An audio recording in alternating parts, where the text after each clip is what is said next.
মেঘ ডেকে কেউ করিস না ভয়, আড়ালে তার সূর্য হাসে, হারাহাসি অন্ধকারে ফিরে আসে। বলছিলাম আজিজুল হক তামিমের কথা। ফাইনাল ম্যাচে নিজের সেরাটা না দিতে পারে আউট হয়ে ডাগা আউটে এভাবে বসেছিলেন মন খারাপ করে। তবে শেষ হাসিটাও যেন হেসেছিলেন আজিজুল হক। পুরো টুর্নামেন্টে যে দুর্দান্ত ব্যাটিং পারফরমেন্স করলেন, সেই পারফরমেন্সটা ফাইনালে হয়তো হয়নি, তবে বল হাতে তো দারুণ কামব্যাক করেছেন আজিজুল হক হাকিম। জয়ের সুবাস পেয়ে গ্যালারিতে উল্লাস চলছিল অনেকক্ষণ ধরে।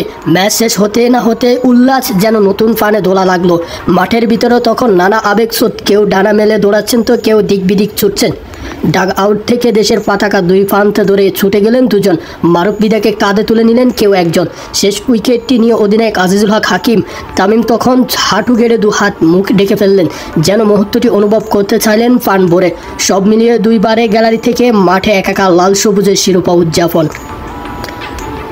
আরও একটি ফাইনাল, আরও একটি জয়, আরও একটি চ্যাম্পিয়ন বাংলাদেশ। 198 রান নিয়েও বাংলাদেশ জিতে গেল 49 রানে। পুঁজি বড় ছিল না বলেই হয়তো জয়ের পর আবেগ প্রকাশ একটু বেশিই দেখা গেল বাংলাদেশের ক্রিকেটারদের। টুর্নামেন্ট প্রথম 7 আসরে একবারও শিরোপা জিততে না পারা বাংলাদেশ আসর গোছানোর পর এবারও জিতে গেল টানা দ্বিতীয় শিরোপা।